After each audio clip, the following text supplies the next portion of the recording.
नमस्कार दोस्तों, astro talk channel पे आपका स्वागत है।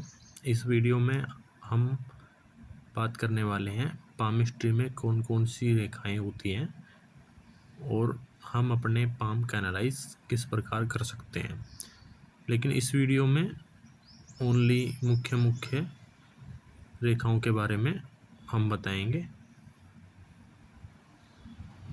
यदि बात करें, सबसे पहले हाथ में ये जो लाइन आप देख रहे हैं, यह हमारी माइंड लाइन होती है। माइंड लाइन हमें क्या बताती है? माइंड लाइन हमें यह बताती है कि व्यक्ति स्टडी में कितना इंटेलिजेंट है, उसके अंदर कितना टैलेंट है, वह किसी चीज़ को लंबे समय तक याद रख पाता है या नहीं। तो इसलिए माइंड लाइन लंबी होनी चाहिए। ये माइंड लाइन हमारी होती है।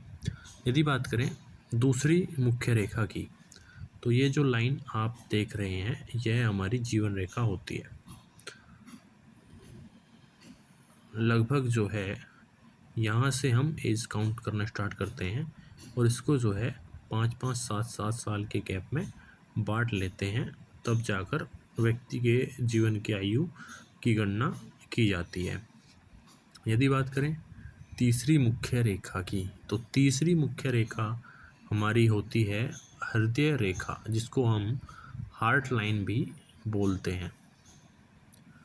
यह रेखा जैसा कि आप इमेज में देख सकते हैं, यह हमारी हार्ट लाइन होती है। कुछ लोग इससे भी व्यक्ति के जीवन की गणना करते हैं। लगभग जो है 100 वर्ष के आसपास हार्ट लाइन मानी जाती है। इसको 4 पार्टों में डिवाइड कर सकते हैं। मान लीजिए यहाँ तक आती है बुध पर्वत तक, तो 25 और 25 ये सूर्य पर्वत तक आती है। शनि तक आती है 25 ये वाला पोर्शन, और इससे आगे तक जाती है तो ये 100 वाला। मान लीजिए किसी की हार्ट लाइन यहाँ तक आती है, तो ऐसे व्यक्ति की एज लगभग 80 के अराउंड होती ही होती है। अब बात करते हैं चौथी मुख्य रेखा की।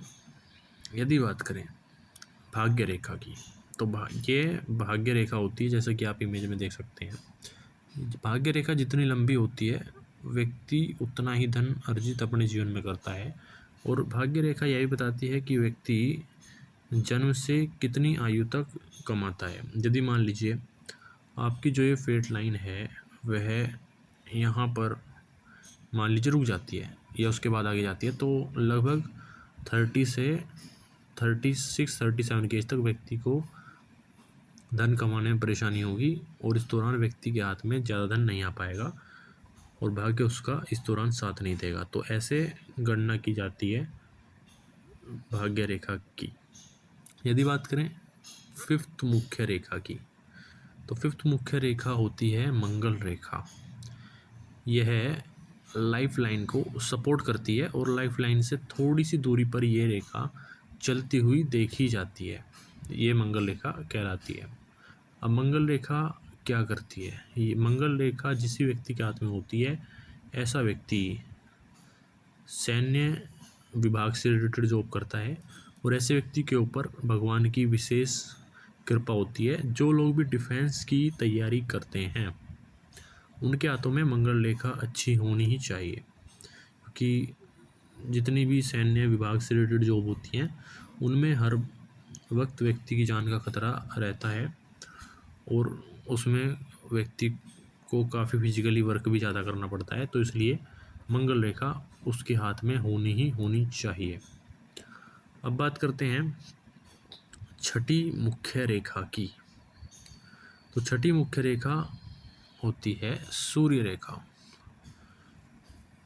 यदि किसी व्यक्ति के हाथ में सूर्य रेखा हार्ट लाइन तक आती है, तो ऐसे व्यक्ति की गवर्नमेंट जॉब लगती ही लगती है। ऐसे व्यक्ति को गवर्नमेंट जॉब की प्राप्ति अवश्य होती है। यदि बात करें सेवंथ मुख्य रेखा की, सातवीं मुख्य रेखा की, तो सातवीं मुख्य रेखा चंद्रमा से निकलती हुई कोई रेखा आपको ज़रूर अपने हाथ में दिखाई देगी। हालांकि ये बहुत कम हाथों में होती है। तो यदि ये लाइन किसी व्यक्ति की हथेली पर होती है, तो ऐसे व्यक्ति विदेश यात्रा अवश्य करता है। अब बात करते हैं 8वीं मुख्य रेखा की यदि किसी यदि लाइफ लाइन पर कई सारी रेखाएं दिखाई दें तो इनको ग्रोथ लाइंस बोला जाता है। जिस भी व्यक्ति की लाइफ लाइन पर ये ग्रोथ लाइंस होती हैं उस एज में व्यक्ति की ग्रोथ निश्चित रूप से होती ही होती है। तो आज हमने इस वीडियो में 7 से 8 मुख्य रेखाओं की बात की जो व्यक्ति के हाथ में पाई जाती हैं, इसके बारे में हमने चर्चा की। आगे दूसरी वीडियो में हम अन्य मुख्य रेखाओं के बारे में चर्चा करेंगे। आप सभी लोगों से अनुरोध है कि आप हमारे चैनल को सब्सक्राइब कर दीजिए और यदि आपको भी अपने पाम का एनालाइज कराना है तो आप हमारे पर्सनल कॉन्टैक्ट नंबर 7017762315 पर कॉन्टैक्ट कर सकते हैं और अपने हाथ का एनालाइज करा सकते हैं। धन्यवाद।